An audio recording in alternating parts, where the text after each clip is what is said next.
14 जून को NATO summit, जिसमें NATO के 30 सदस्य देशों के विश्व नेता शामिल हुए, उन्होंने एक विज्ञप्ति जारी की जिसमें उन्होंने चाइना को ग्लोबल सुरक्षा खतरा घोषित किया। यह नेटो के लिए खतरे के रूप में चाइना के लिए पहला औपचारिक संबोधन है। हेलो दोस्तों, मैं शोहन हूं और द ऑटरिंग में आपका स्वागत है। और इस वीडियो में हम नेटो द्वारा चाइना को एक कथित खतरे के रूप में चर्चा करने जा रहे हैं और जानेंगे कि आखिर यह उसके आधिकारिक रूप कैसा बन गया। नेटो, जो नॉर्थ अटलांटिक ट्रीटी ऑर्गेनाइजेशन है, वर्तमान में 30 देशों के बीच एक अंतर्राष्ट्रीय सुरक्षा समझौता है। इसे द्वितीय विश्व युद्ध यानी वर्ल्ड वॉर 2 के बाद से मौजूद सबसे मजबूत सैन्य संधि के रूप में कहा जा सकता है और यह सोवियत यूनियन का मुकाबला करने के लिए बनाया गया था। यह यूएस और उसके कुछ यूरोपियन सहयोगियों के बीच वर्ल्ड वॉर 2 के बाद एक सुरक्षा आश्वासन के रूप में शुरू हुआ ताकि उनके खिलाफ किसी भी संबंधित सोवियत कदम को रोका जा सके। इसका सबसे मूल्यवान पहलू यह है कि नेटो के किसी भी सदस्य पे हमला करना सब पे हमला करने के बराबर है और बाकी सब देश उस देश की मदद के लिए आएंगे।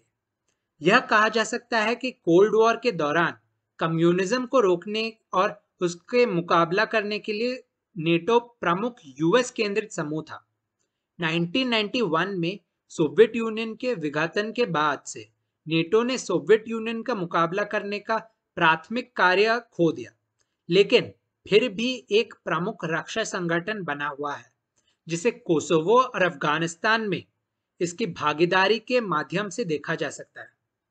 यह अपने सदस्य देशों के नेताओं को चर्चा करने और अपने लिए नीति का रूपरेखा तैयार करने के लिए वार्षिक समिट आयोजित करता है और 2021 का समिट प्रेसिडेंट बाइडेन, जो कि अमेरिका के नए प्रेसिडेंट है, उनका पहला नेटो सम्मेलन था और इसीलिए उन्होंने कुछ महत्वाकांक्षी कदम उठाए। नेटो के लिए रशिया का प्रभाव का मुकाबला करना हमेशा एक गंभीर बात रही है। सोवियत यूनियन के विघटन के बाद रशिया, जो कि अधिकांश अवसरों में सोवियत यूनियन का स्पष्ट उत्तराधिकारी था, उसने नेटो के साथ प्रतिद्वंदिता की कमान संभाली। हालांकि प्रतिद्वंदिता में काफी कमी आई है, लेकिन अभी भी मौजूद है वो, और विशेष रूप से रशिया द्वारा क्रीमिया के कब्जे के बाद। रशिया और चाइना के क्षेत्रों में सामान्य भागीदारी है और दोनों यूएस के साथ सहजा प्रतिद्वंदिता सहजा करते हैं, जो उन्हें सैन्य रूप से करीब लाता है। नेटो रशिया पर केंद्रित रहा है और यहां तक कि 2021 समिट में भी उसने बढ़ते रशियन न्यूक्लियर वेपन्स पर ध्यान दिया।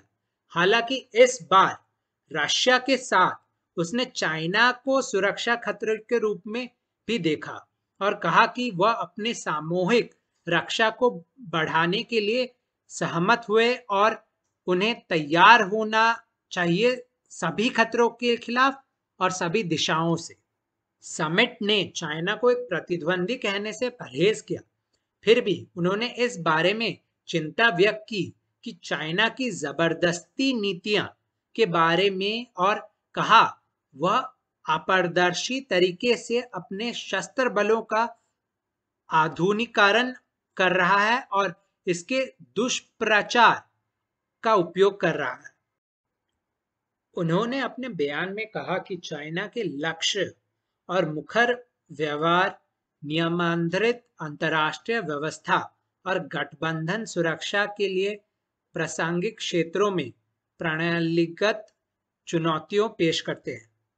यह इंडो पैसिफिक क्षेत्र में चाइना के प्रभाव का मुकाबला करने की पहले से मौजूद यूएस की योजनाओं के लिए एक प्रेरक अतिरिक्त के रूप में आता है।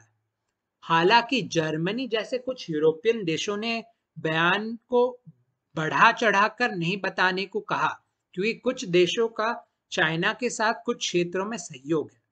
मुझे उम्मीद है कि आपको ये वीडियो पसंद आया होगा। प्लीज चैनल को सब्सक्राइब कीजिए, वीडियो को लाइक कीजिए। धन्यवाद।